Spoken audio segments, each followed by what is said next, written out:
Alors bonjour à tous, merci à vous d'être présents aujourd'hui pour cette conférence à la Madeleine de Marseille organisée par l'association Unisson.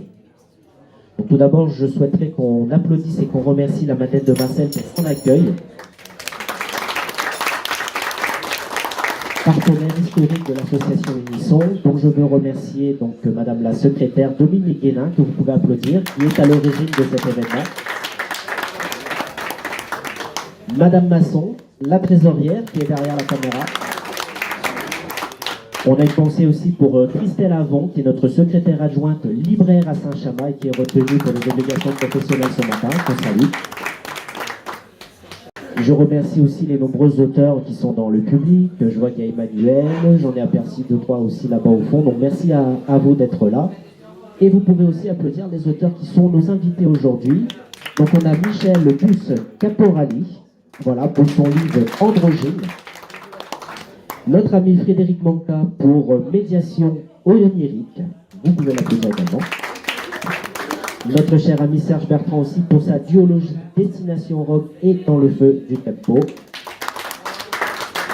Et enfin Sandrine Chabre pour Il aima le Japon et le fit aimer de Léon Dieu. C'est ça. Merci à vous. Donc le thème de cette conférence aujourd'hui, vous l'aurez compris, c'est quand le métier influe sur l'écriture. Donc ce que je vous propose, c'est que les auteurs se présentent et ensuite, si vous avez des questions, surtout n'hésitez pas. On est avant tout là pour un échange et on continuera cet échange ensuite lors d'un repas qui sera organisé tout de suite derrière. Voilà. Je vais laisser la parole à nos chers amis auteurs. Si vous pouvez nous dire qui vous êtes. Bonjour. Deux métiers ont influencé l'écriture de mes livres. La musique, que je pratique depuis ma plus tendre enfance, et l'enseignement. Dans la plupart de mes livres, les derniers parus, il y a de la musique, soit à travers les personnages qui la pratiquent en tant que musicien, chanteur, chef, soit à travers les circonstances dans lesquelles on les retrouve. Et c'est le cas pour ce livre Androgyne. Il y a un deuxième cadre qui n'est pas immatériel, c'est celui de Marseille. Est-ce que vous pouvez tourner la couverture, la première page? Voilà, ce livre a été illustré par une ancienne élève de l'école de BD de Marseille. Et en fond, on voit la côte phocéenne et un personnage qui ressemble à un héros de manga.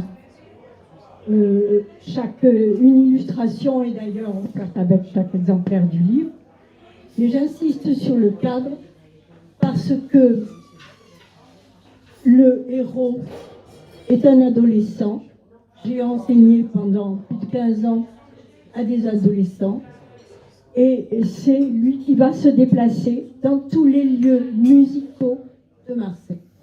Dans d'autres livres, ce sont les aventures des personnages, c'est l'âme qui chante, les orgues de la République, qui est un roman historique, etc. Là, c'est Marseille qui est au cœur de l'aventure avec ce personnage. Volontairement indéfini, comme les adolescents, parce que tout espoir leur est permis, parce que la vie s'ouvre à eux avec tous les choix possibles. Ils y entrent neufs, sans a priori, ne sachant pas ce qu'ils vont devenir. C'est ainsi qu'on entre dans la musique, le cœur à nu. Et on y apprend, alors là nous voilà dans l'éducation, à écouter, à entendre, c'est-à-dire à développer l'attention, la concentration, et au travers de ce que l'on entend, on va s'apercevoir que certaines parties résonnent en soi, comme dans un miroir, pour nous apprendre à mieux nous connaître. Dans la musique, on fait appel à des potentialités auxquelles on ne fait pas forcément appel tous les jours. Et donc peut-être qu'on va grandir en les développant, en choisissant celles qui vont s'accorder le mieux avec les envies et les besoins que l'on a. La musique, en particulier le chant, ça se communique à travers des vibrations. Les ondes sonores agissent dans l'air et on la reçoit, cette musique, pas seulement avec les oreilles, mais avec tout le corps. Et quand on chante, c'est avec tout le corps, des pieds à la tête. Savez-vous combien il y a de muscles qui sont sollicités par un chanteur qui a appris à donner pas le maximum, mais l'optimum de sa voix? Un chiffre pour voir.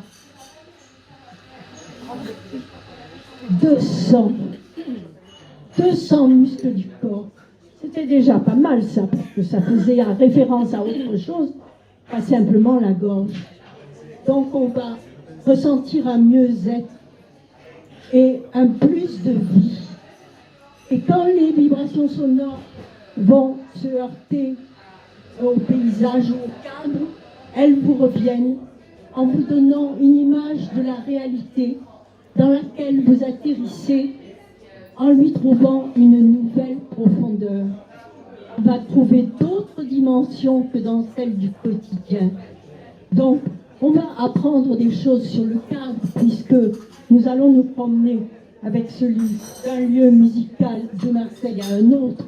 Alors, on commence à Notre-Dame-du-Mont, et puis on va au Grand Théâtre, qui au XIXe siècle n'était pas encore l'opéra, et puis on va au Dock des Suds et au XXIe siècle où il y a la fiesta, et puis on finira d'ailleurs de l'Estac à la crèche des Réformés pour faire référence à tout ce qui est traditionnel.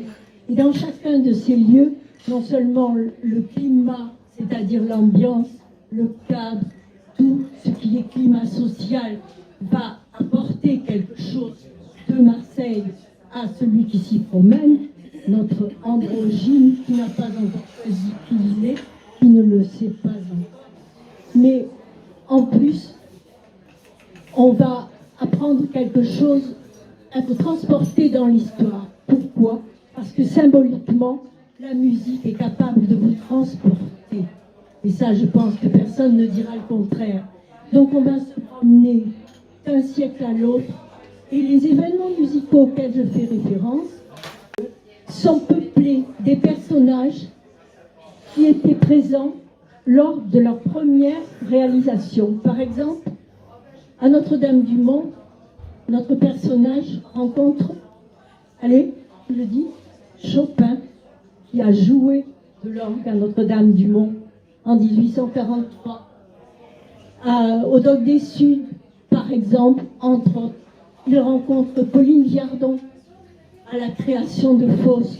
Et là, le personnage trouve un rôle à sa mesure, puisque le rôle de Siebel, qui est un rôle de jeune garçon, était à l'époque confié à une femme. Maintenant, Dieu merci, on sait faire travailler les contre-ténors qui ont une voix magnifique. Comme Philippe Jarouski, voilà, à qui je fais allusion. Et puis au Dock des Suds, et puis ailleurs.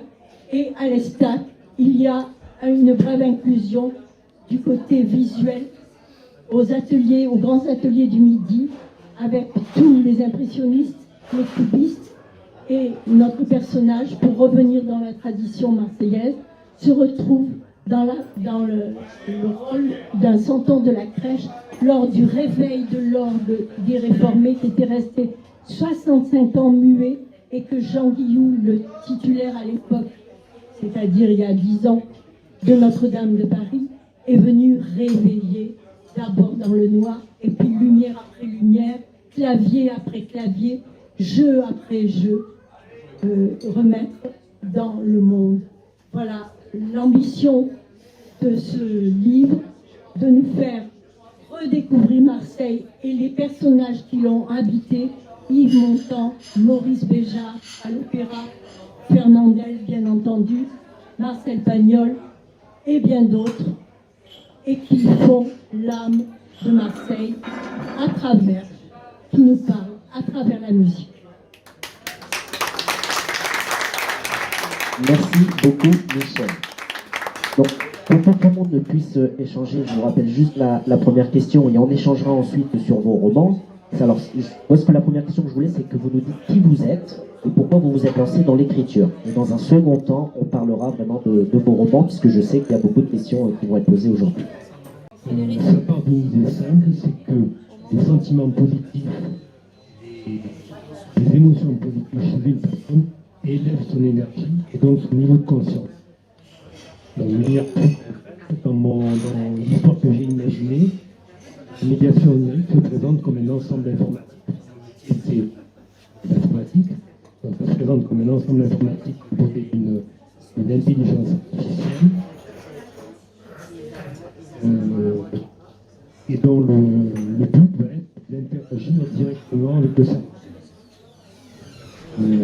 Pourquoi cela? C'est pour agir sur les énergies du sujet et en exploitant le contenu émotionnel pur. Parce que vous l'avez compris, le thème principal de ce livre, c'est le rêve lucide. Le rêve lucide, c'est capacité à rêver de manière consciente. Donc c'est un outil très puissant parce que lorsque l'on rêve consciemment, on est en interaction avec son inconscient, donc on interagit de manière consciente avec son inconscient, et à partir de là, il y a beaucoup de portes qui s'ouvrent, aussi bien dans la voie de la guérison émotionnelle et physique que dans la porte de connaissance. Voilà. Alors pourquoi j'ai écrit ce livre? La première raison, c'est que j'avais très envie de le faire. Je sentais que je pouvais le faire surtout. Et c'est aussi un élément déclencheur. Ça a été un message que j'ai reçu en rêve lucide. Donc c'était un rêve lucide très très fort, très puissant, qui a eu un impact émotionnel très fort sur moi. Dans ce rêve lucide, là vous allez me prendre pour un illuminé, mais tant pis. J'ai entendu une voix qui me disait « participe au changement positif de la Terre ». Et donc pour moi, ça a été ma manière de participer au changement positif de la Terre. C'est une invite à participer au changement positif de la Terre. Voilà. Merci beaucoup. Encore toutes nos excuses pour ces petits problèmes de son qui sont dus à certaines interférences avec le matériel. Toutes nos excuses. Donc je rappelle à nos amis auteurs pour le micro de bien positionner sous le menton. Voilà, comme le dit Nathan, comme ça, parce qu'effectivement devant on peut vous entendre, mais au fond on vous entend pas. Mais je sais que Serge, il sait parler dans le micro. Allez, Sandrine. Merci. Bonjour, alors moi je suis historienne, donc un peu différent de mes camarades, et donc je suis venue vous présenter cet ouvrage sur Léon Dury, mais écoutez pas le sujet, je vais répondre à la question qui est en quoi mon métier est venu influencer mon écriture. En réalité, donc je suis historienne et historienne de l'art, et j'ai une passion immodérée pour les personnages oubliés de l'histoire, c'est-à-dire tous ces gens qui ont fait des choses fantastiques et dont on ne se rappelle pas le nom. Voilà. Donc moi, j'avais pas envie d'écrire un énième livre sur Napoléon ou sur Louis XIV.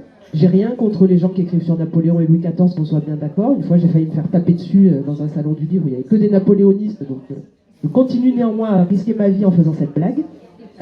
Donc pas de Napoléon et pas de Louis XIV, mais de sombres inconnus. Alors forcément, c'est compliqué, puisque comme vous ne les connaissez pas, a priori, leur vie ne va pas vous intéresser. Hein. Et c'est là que j'arrive sur mon fidèle destrier pour essayer de vous convaincre. En réalité, j'ai réalisé il y a très longtemps déjà, au début de ma carrière, que être historien, en fin de compte, c'est juste raconter des histoires. C'est juste que c'est raconter des histoires vraies. Donc, raconter des histoires vraies, c'est pas forcément rébarbatif. Peut-être que vous n'aimiez pas l'histoire à l'école, mais c'est pas grave, moi non plus. Et pourtant, j'en ai fait mon métier. Et à travers des personnages qui ont des vies aventureuses et des destins assez incroyables, ben en réalité, c'est un peu comme écrire un roman. C'est juste que moi, j'ai aucune imagination, donc je ne sais pas inventer un personnage. J'en suis incapable. Donc, eh bien, par souci de facilité, je trouve des personnages qui ont existé réellement et je me contente de raconter leur vie.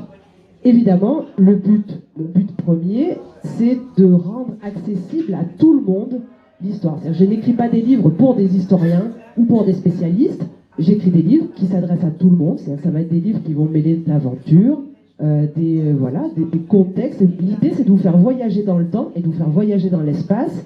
Et voilà, c'est vraiment mon but d'historienne. Quand je fais des conférences, c'est pareil. Quand je donne des cours, c'est la même chose. J'essaye vraiment de vous faire voyager, en fait. C'est vraiment ça. Voilà. Je m'arrête là pour l'instant. Donc,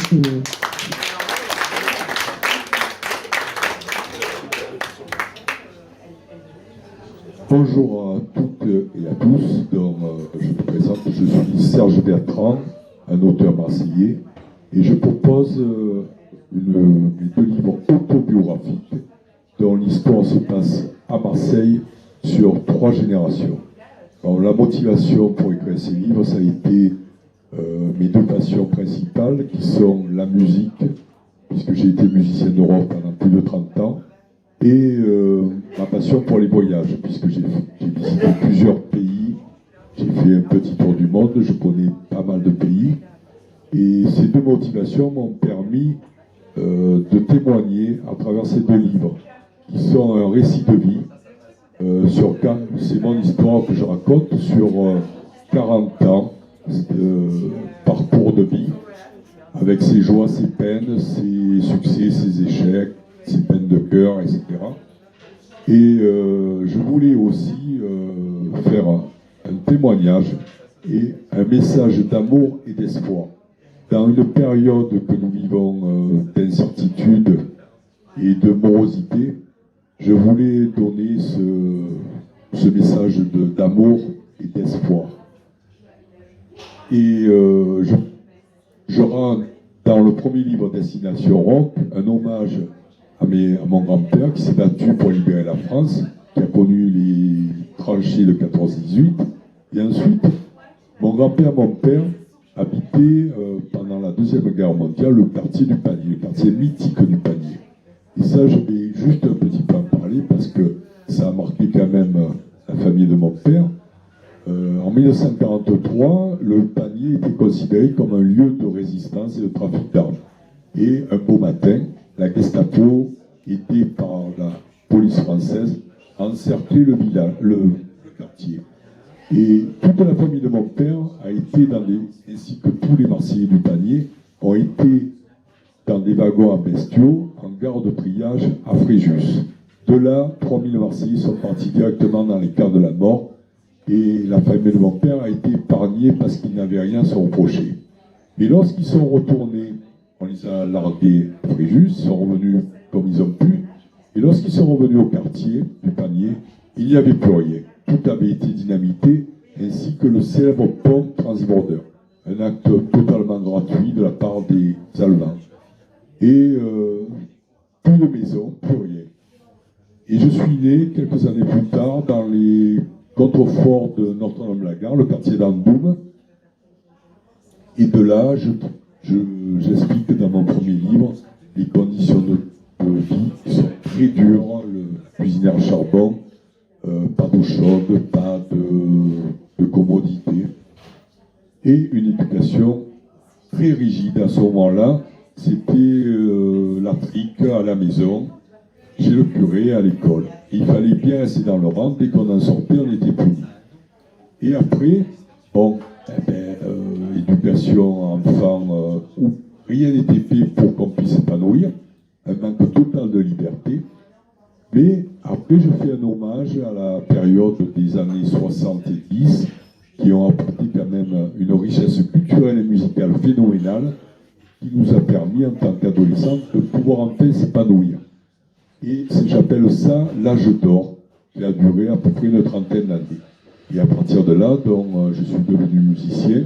J'explique comment, de mon banc de lycéens, en écoutant et en étant fasciné par les mélodies des Beatles et des Stones, après énormément de galères, je suis arrivé à signer un contrat avec Pierre Barou, le compositeur entre autres de Homme et une femme. Et de là, de notre cave de Montolivet, cave de répétition.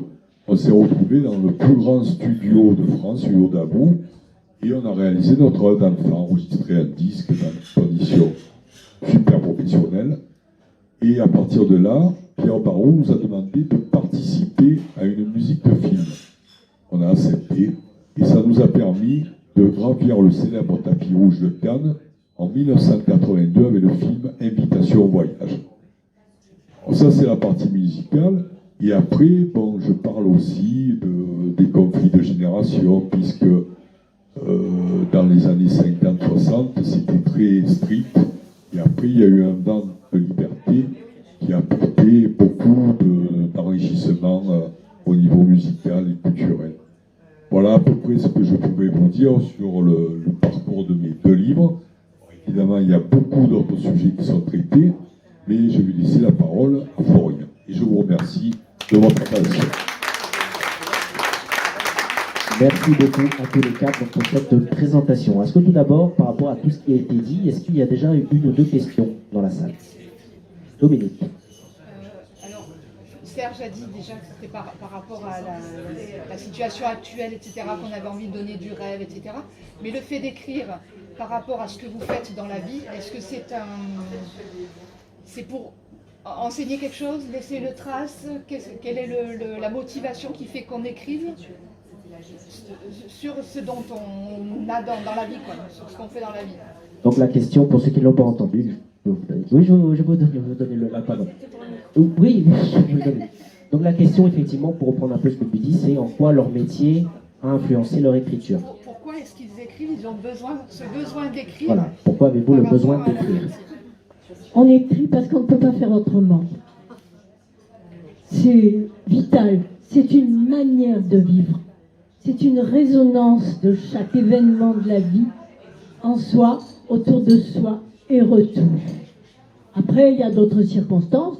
On a envie d'apporter des notions historiques, musicales, personnelles ou informatiques aux gens. Mais avant tout, c'est incontournable. Si c'est pas ça, on n'est pas un écrivain. Et les circonstances personnelles de la vie, personnellement, c'est une catharsis. C'est-à-dire une manière de coaguler, de cristalliser autrement des événements qui ont été plus grands que soi, soit en bonheur, soit en difficulté. Et quand on trouve les mots, on met à ces événements un cadre et on les empêche de déborder de manière à nous empêcher de vivre. Et puis, comme la musique, c'est donc un plus de vie et un lien avec les lecteurs, parce qu'un livre n'existe que s'il est lu. Pour ma part, il y a plusieurs raisons qui m'ont poussé à écrire. Bon, d'abord mon métier, par définition, quand on est historien, le but, les historiens écrivent. Là, jusque-là, c'est pas un truc hyper original pour les gens qui pratiquent mon métier. Moi, en l'occurrence, c'est une envie de partage, évidemment. Et puis, comme j'écris sur des inconnus, c'est vraiment l'envie de les remettre en lumière. C'est de laisser une trace, mais pas une trace de moi. C'est pas pour que mon nom reste écrit dans les livres. C'est plutôt pour que les gens sur lesquels j'écris, eux, se retrouvent un jour dans les livres d'histoire. C'est-à-dire que, par exemple, là, ce dernier livre, c'est sur Léon Dury, que vous ne connaissez pas, si on fait un sondage. Qui a déjà entendu parler de Léon Dury? Personne, voilà. C'est normal, rassurez-vous, vous êtes comme tout le monde. Hein, c'est pas... et en fait, cet homme-là que vous ne connaissez pas, qui est originaire de la région, originaire de Lambesc, eh bien, figurez-vous que c'est un personnage historique de premier ordre au Japon. Et il est considéré comme le père des relations culturelles entre la France et le Japon. Si aujourd'hui, les jeunes sont fascinés par les Pokémon, c'est aussi un peu grâce à lui, même s'ils n'existaient pas à l'époque, hein, on est d'accord, on parle il y a 150 ans. Et en fait, voilà, moi, ce que je veux, c'est pouvoir que ces gens-là, qui ont été oubliés, reviennent sur le devant de la scène. C'est un peu une manière de leur rendre hommage. Souvent, c'est des gens qui n'ont pas eu de descendance, et c'est pour ça que leur nom a été oublié. Donc, c'est laisser une trace, oui, mais pas pour moi, en fait.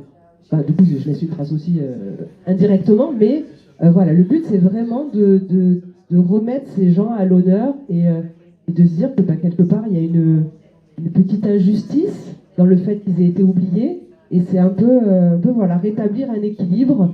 Et ça sert aussi à démythifier tout un tas de trucs. Là, je parle du Japon. On a tous un imaginaire du Japon. Quand on parle du Japon, quand on pense au Japon, on a tous une idée sur le Japon. Ben, c'est aussi pour remettre les choses dans leur contexte et remettre un peu un cadre à tout ça.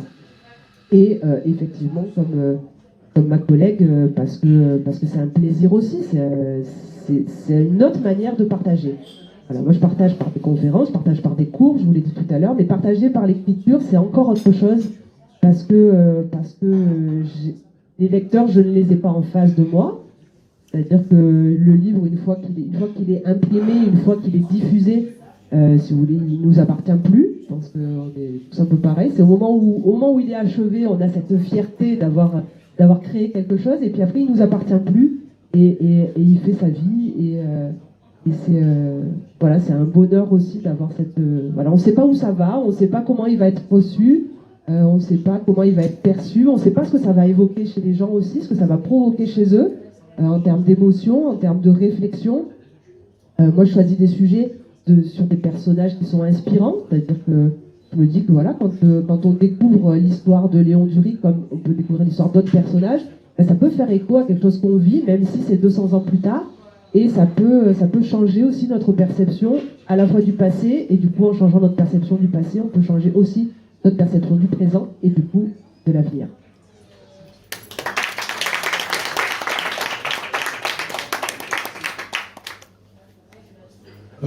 Pour ma part, avec ces 2 livres autobiographiques, je réalise un rêve de 30 ans. Alors, comme je vous ai dit précédemment, mes 2 passions ont été la musique et les voyages. Alors, lorsque, par exemple, je jouais au Castellet dans le cadre du Bol d'Or, devant des milliers de spectateurs, on est sur scène, on voit des têtes à perte de vue, et lorsque le morceau finit, il y a un retour qui est vraiment... c'est inimaginable ce que le public peut renvoyer, et ces moments-là sont exceptionnels. Et évidemment, je voulais témoigner de ces moments de grâce, en parler. Et en même temps, ma deuxième passion, c'est le voyage. Et quand on se retrouve, par exemple, devant le Taj Mahal ou devant les châteaux d'Iguassou, on est pris aux tripes. Et ces moments-là sont exceptionnels. Je voulais aussi en témoigner parce que c'est des moments de bonheur. Mais dans le premier livre, Destination Rock, ça m'a servi aussi de thérapie parce que je voulais parler d'une enfance qui avait été très difficile. Et à cette époque-là, il n'y avait pas de télévision, il n'y avait pas de téléphone. La seule distraction, c'est le cinéma de quartier. Et maintenant, c'est un témoignage que j'ai voulu faire à travers ces 2 livres. Et en même temps, j'ai été fonctionnaire comptable dans le service de vaccination de la ville de Marseille. Et les gens venaient se faire vacciner pour la fièvre jaune, pour faire un safari au Kenya, en Tanzanie, en Afrique du Sud. Et tout ça, il y avait des échanges, et j'ai voulu parler de tous ces moments qui me semblaient importants. Je vous remercie. Alors, comme je vous le disais tout à l'heure, moi, pourquoi j'ai écrit ce livre, c'est que j'en avais donc première raison. Et puis, comme je le disais, j'étais encouragé par des signes, ce message possible. Et pendant l'écriture de ce roman, donc, j'ai connu certaines synchronicités qui m'ont encouragé au bout de cette écriture. Ce qui est assez extraordinaire, c'est que ce roman a été comme validé, clôturé par une formidable synchronicité qui est en lien direct avec le dénouement de cette histoire. Donc, une synchronicité, qu'est-ce que c'est? C'est une manifestation spontanée d'un événement extérieur avec un état mental Exemple, lorsque nous étions avec Edine en grand voyage, nous étions dans une station d'autoroute et nous avions pris un café. Et là, donc, je lui parlais de mon roman et je lui disais, j'ai des doutes sur ma capacité à terminer ce roman. Edine me disait, mais tu n'as pas de doute, écrire page après page, avec toute ta passion, avec tout ton cœur, tu y arriveras. Et juste à ce moment-là, je relève ma tête et je dis, en face de moi, succès du livre. Voilà. Donc ça, c'est un livre, c'est un signe qu'on peut appeler une synchronicité. Et ce sont ces synchronicités qui m'ont accompagné tout au long de la rédaction de ce livre. Ce que je voulais également, c'était exercer mon imaginaire. Donc, moi, ça ne m'intéressait pas d'écrire un roman initiatique, parce que tout le rêve lucide, c'est vrai que ça aurait été plus facile d'écrire un roman initiatique ou une thèse. Mais ce que je voulais, c'était écrire un roman, parce que je pense que le roman, c'est une manière efficace de faire passer des émotions. Et à ma connaissance, c'est le seul roman qui traite du rêve lucide. Actuellement.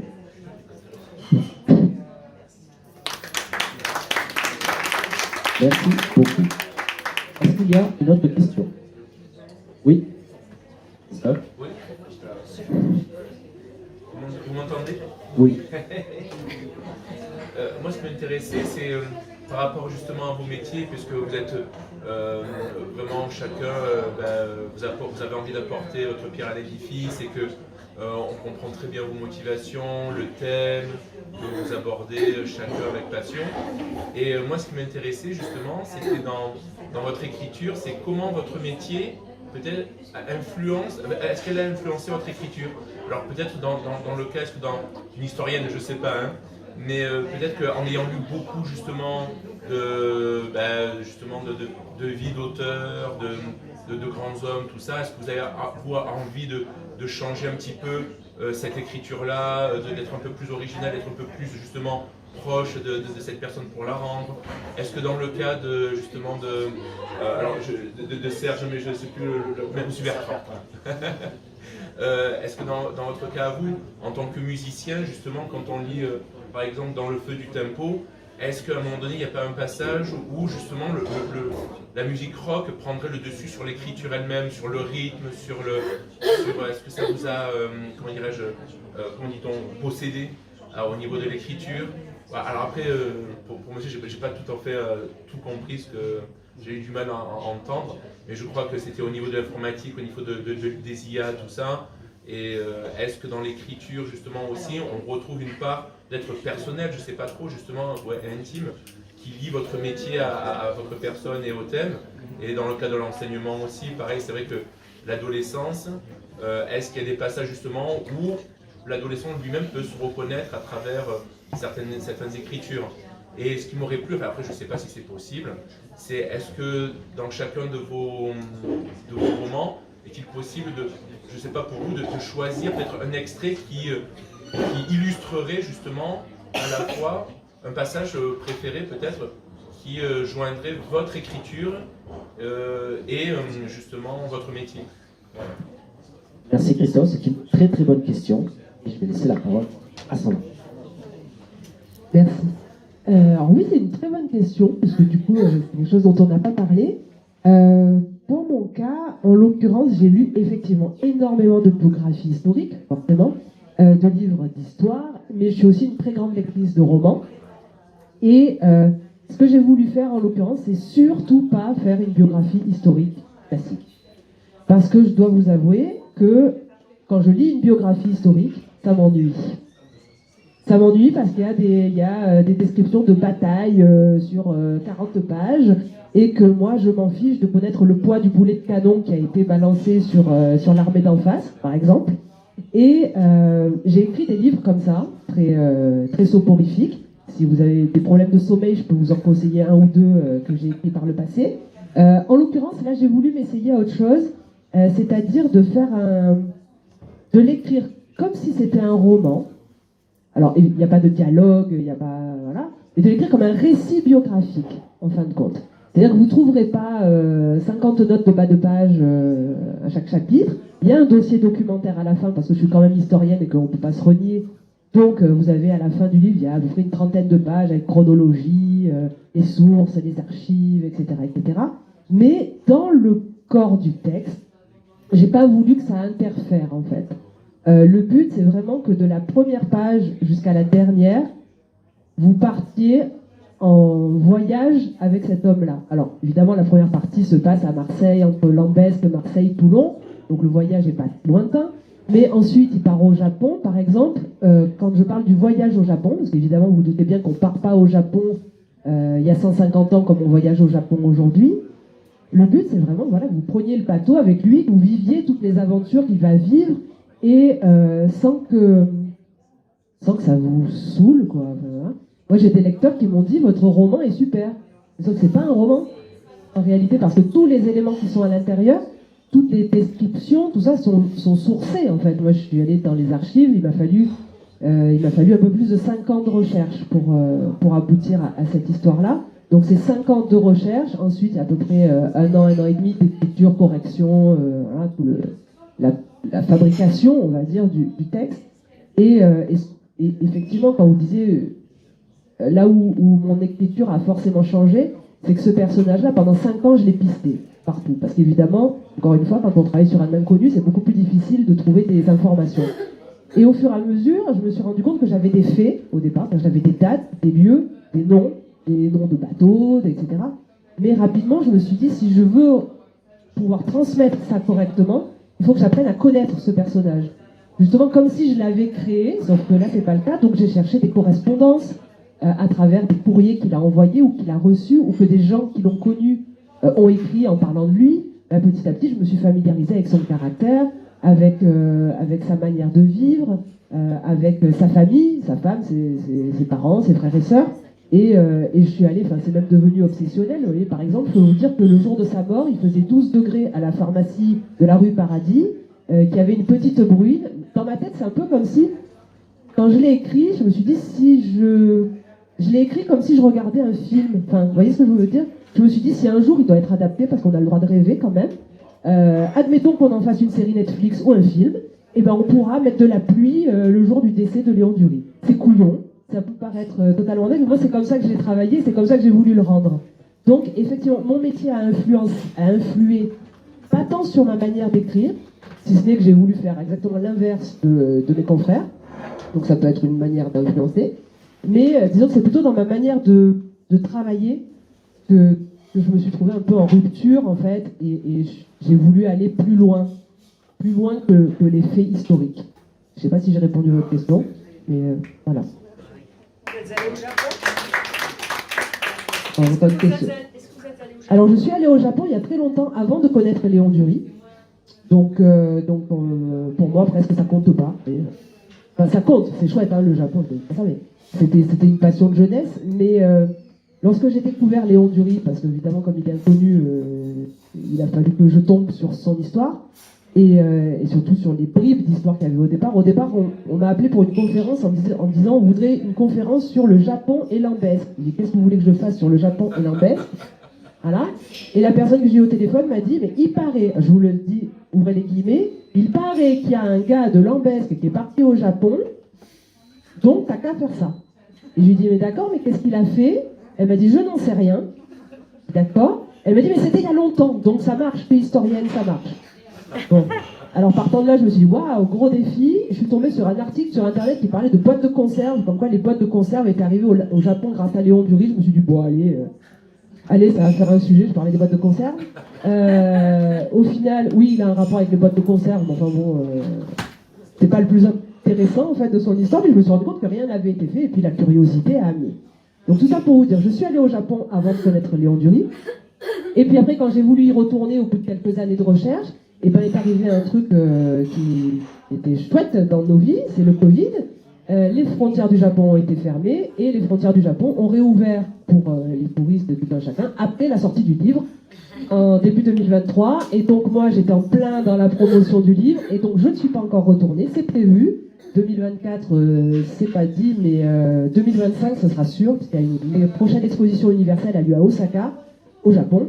Et Léon Dury ayant fortement contribué à la première participation du Japon dans une exposition universelle à Paris en 1867, je me dis que ça pourrait boucler la boucle.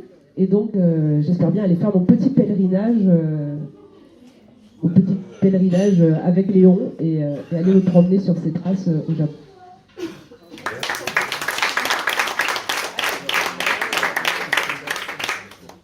Alors, pour ma part, je vais répondre à votre question. Que ce soit la musique ou le monde du livre, au départ, c'est une passion. Alors, avec la musique, on utilise des notes de musique, avec les livres, des mots. Et derrière tout ça, effectivement, on est habité. Que ce soit l'inspiration pour créer un morceau de musique ou pour écrire un livre, personnellement, lorsque je suis dans l'inspiration musicale ou au niveau du livre, je suis habité complètement. Toute la journée, je me lève la nuit parce que j'ai une idée. Si je ne me lève pas, je ne suis pas sûr que je me rappelle le lendemain pour écrire une musique ou un livre. Donc, c'est quand même derrière tout ça une passion et une envie de témoigner et de transmettre.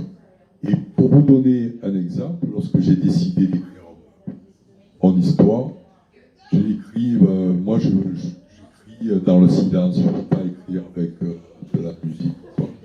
Et on relit. Et chaque fois que je relisais mon histoire, enfant, adolescent, tout ça, je me suis mis complètement nu. J'écris avec mon feeling et toute mon âme. Et lorsque je relisais, il y a des moments où j'éclatais de rire de ce que j'avais écrit, et des moments où j'étais en larmes parce que l'émotion était trop forte. Et je me suis dit, si moi-même je ris et je pleure, c'est que je suis arrivé à faire passer l'émotion. Et effectivement, c'est ce qui est arrivé lorsque mes livres ont été publiés. Et là, je reçois des messages de toutes les régions de France, où c'est surtout des lectrices, peu de lecteurs qui m'appellent, par Messenger, qui disent, bon, on a lu ton livre, ça nous a donné un bol d'oxygène parce que tu arrives à nous faire revivre notre enfance et notre adolescence. Et chaque fois que j'ai pas le moral, je lis un chapitre de ton livre et ça me booste. Et pour moi, c'est ce côté-là qui est le plus important, c'est d'arriver à faire passer l'émotion et à toucher le lecteur. Et lorsque, en dédicace, je reçois des gens qui ont lu mon livre et qui sont rentrés dans l'esprit, pour moi, c'est la plus belle des récompenses. Voilà, je pense que j'ai répondu à votre question. Je peux développer davantage si vous voulez, mais je voulais laisser la parole à mes camarades. Merci. Mon métier, donc, c'est l'informatique. Je suis administrateur système sur des mainframes, des gros systèmes. Et c'est vrai que donc, mes connaissances en informatique, mon expérience en informatique m'a servi pour écrire sur le monde. Même si l'informatique, c'est pas le thème principal du roman, c'est le récit. Donc, mes connaissances ont été là en assistance pour bâtir cette histoire. Et c'est jamais facile de parler de techniques, d'écrire sur des techniques informatiques. Il faut prendre soin de ne pas lasser le lecteur, de ne pas le noyer sur des termes techniques. Donc la difficulté, ça a été d'écrire de manière agréable pour les lecteurs. Et je m'en suis tenu à une écriture simple, même en parlant de technique. Mon souci principal, c'était de faire de la composition française avant tout. Donc j'ai essayé de faire ça de manière la plus simple possible, la plus agréable possible pour les lecteurs. Voilà. Ça m'a permis donc de donner du rythme et de l'action à mon histoire. Je pense avoir réussi à concilier le tout, c'est-à-dire mon imagination, mes connaissances, mon expérience lucide et mes connaissances, mon expérience en matière informatique.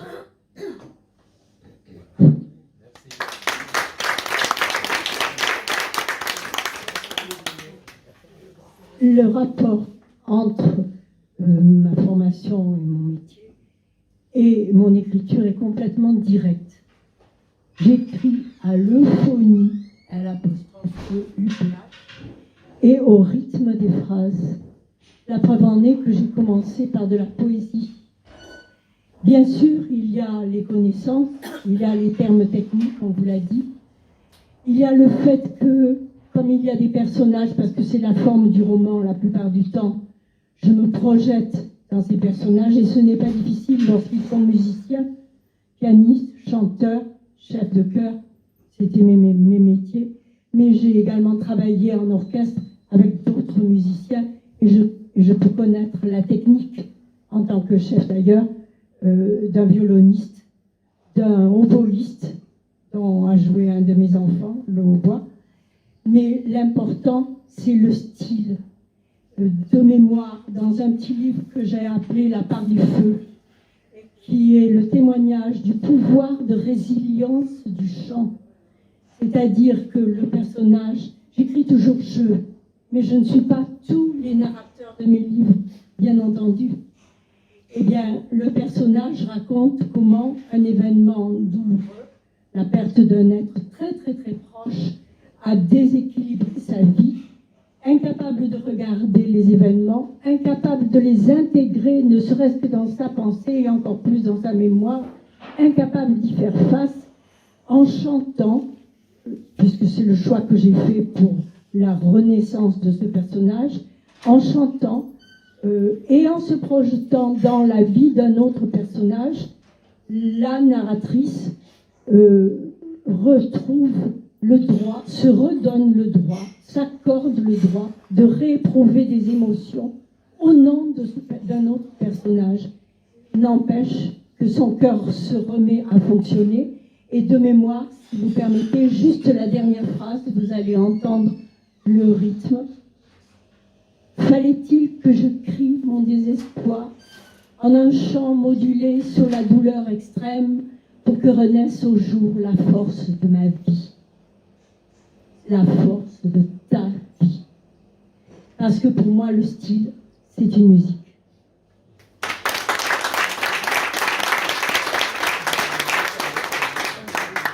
Merci beaucoup. On m'a fait signe effectivement que là, il va être temps effectivement d'aller manger. Donc encore une fois, merci. Juste une dernière chose, est-ce qu'il y a une dernière question? Petite question. Voilà. Manuel. Alors, on dit souvent que l'écriture nous apporte à nous-mêmes des réponses. Du coup, j'aimerais retourner la question. Est-ce que votre écriture a influencé votre métier si vous l'exercez toujours, ou à modifier la vision que vous aviez de votre métier si vous ne l'exercez plus? Qui veut répondre? Toujours volontaire pour parler, vous avez remarqué. Oui, moi ça a influencé, alors non pas la vision que j'avais de mon métier, mais ma manière de l'exercer. C'est-à-dire que là, je me suis retrouvée donc avec ce livre que j'ai écrit avec la volonté qui s'adresse à tout le monde. Et puis, mon mari, qui est d'une audace sans nom, c'est un peu mon Léon au quotidien. Lui, la première chose à laquelle il a pensé quand on a commencé à parler de diffusion et de promouvoir ce livre, il m'a dit « on va aller à la Japan Expo ». Voilà. Donc moi, je me suis dit « alors attends, moi je suis historienne, qu'est-ce que je vais aller fiche à la Japan Expo ?» Alors on n'a pas commencé par la Japan Expo, hein, on a commencé par un autre événement qui était du même genre, mais à Saint-Brieuc, hein, histoire de faire simple, donc voilà. Et le livre était sorti depuis 8 jours. Je me suis retrouvée donc avec mon petit stand, ma petite table avec mes livres, à me dire, ok, je vais parler aux grands-parents qui amènent leurs petits-enfants. Et au final, je me suis retrouvée à parler de Léon avec des jeunes habillés en Pikachu, en My Hero Academia et X-Hunter et tous les mangas, tous les animés que vous pouvez imaginer. Et je me suis dit, ok, là, il se passe quelque chose en fait. C'est-à-dire, je peux changer ma manière aussi moi de parler de mon métier pour que la manière dont j'en parle s'adapte à la manière dont j'écris. Et je me suis retrouvée à faire des conférences sur l'enquête que j'ai menée. Au lieu de raconter l'histoire, j'ai raconté mon métier. Et à travers la manière de raconter mon métier, je raconte aussi l'histoire de Léon Dury et que je raconte. Et de fil en aiguille, je me suis retrouvée à faire une conférence avec une dame dont le métier est d'être la fée Clochette. Voilà, donc quand on fait une table ronde avec des auteurs, c'est une chose. Quand on fait une table ronde avec la Fée Clochette, un chanteur de générique de dessin animé et une championne de jeux vidéo, c'est une autre paire de manches. Et en fait, ça m'a ouvert tout un champ de perspectives. Je me suis rendu compte que finalement, moi qui avais l'habitude d'un public plutôt âgé, il faut dire les choses telles qu'elles sont, je me suis retrouvée à faire des conférences devant des jeunes. Mon lectorat, ma plus jeune lectrice a 12 ans et demi, et qui est venue me voir en me disant je veux lire l'histoire de Léon Dury et quand je serai grande, je veux être historienne comme vous. Je dis waouh, moi j'ai tout gagné. Et ça, c'est des choses que j'envisageais pas avant, et c'est vraiment le fait d'avoir choisi ce style-là d'écriture, c'est-à-dire de sortir de l'écriture académique que j'avais l'habitude de pratiquer depuis des années, qui m'a ouvert tout ça. Et aujourd'hui, ben, mes conférences sont plus les mêmes, mes cours sont plus les mêmes, ma manière d'écrire n'est plus la même. Et en fait, j'aime encore plus mon métier que ce que je l'aimais déjà avant.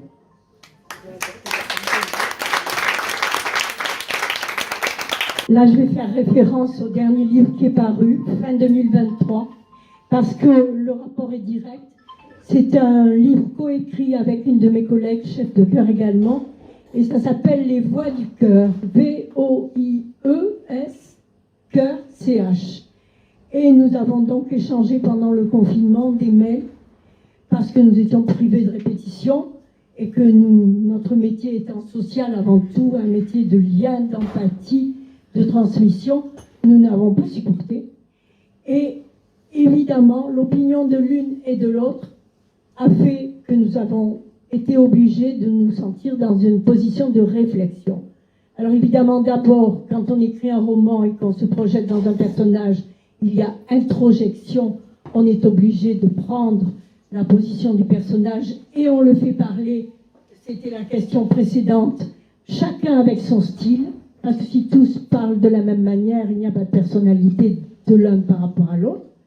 Mais dans un essai comme celui-ci, c'est le deuxième, puisque j'avais écrit également un petit lexique musical, on est obligé aussi de prendre un certain recul et en écrivant, en mettant des mots qui vont définir précisément les positions, les actions, les ressentis. Tout à l'heure, monsieur parlait de concomitance, comment vous avez appelé, de synchronicité, moi je dirais la résonance entre ce qui est intérieur et ce qui est à l'extérieur. Et il y a un livre d'ailleurs, qui n'est pas de moi, qui vient de sortir de quelqu'un de très calé, qui dit que le bonheur, c'est pas de tout avoir, c'est d'être en résonance avec ce que l'on a. Voilà. Eh bien, dans ce livre-là, Les Voix du Cœur, j'ai pris le recul nécessaire pour me dire « Ah oui, j'ai fait comme ça. Est-ce que c'était comme ça qu'il fallait faire ? Quel a été le ressenti de ceux à qui j'ai destiné ou de ceux qui m'ont renvoyé, ceux qui je leur avais laissé monter en eux la capacité de faire ?» Je vous fais remarquer qu'il n'y a pas de terme de commande là-dedans. On laisse monter en les chanteurs, en les musiciens, la capacité de faire, de jouer, monsieur ne me démentira pas, de prendre le rythme, de le donner aux autres, ou de le suivre, de chanter et d'exprimer ce que le chef a suscité en vous montrant quelles étaient toutes vos aptitudes et toutes vos capacités. Donc il y a eu du recul, et je crois que je serai peut-être un petit peu plus capable maintenant d'être à l'écoute, parce que faire de la musique, ça n'est pas faire, c'est entendre d'abord. La partie du corps qui fonctionne, c'est les oreilles.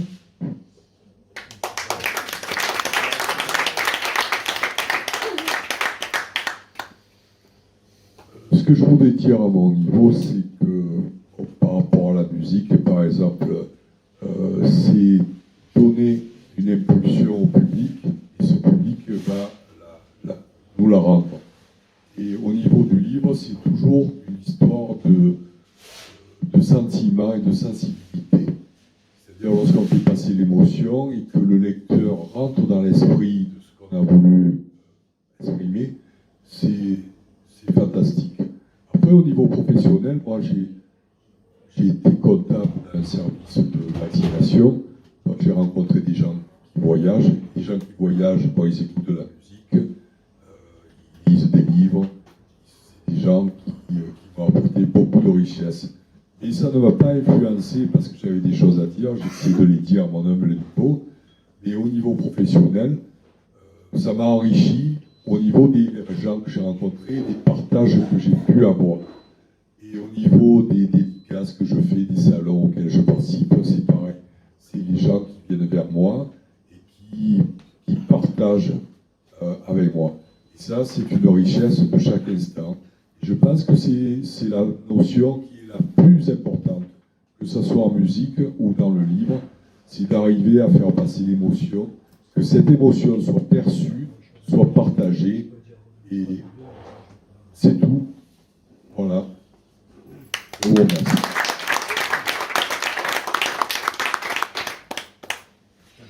Est-ce que l'écriture a influencé l'exercice de mon métier? Je dirais que ça a été plus un élément de motivation. Voilà. Lorsque j'exerce mon métier, selon les tâches que je fais, je me dis tout simplement, mais tiens, ça, je vais faire cette tâche de manière sérieuse parce que je pense que je vais pouvoir la retranscrire dans une histoire. C'est un élément de motivation. Merci beaucoup. Vous pouvez les réapplaudir encore. On rappelle donc Michel Buscaporali pour son livre Androgyne. Merci à vous, Michel. Oui, on peut applaudir. Je sais que les auteurs adorent ça. On a eu également Frédéric Manca donc, pour son livre Médiation onirique.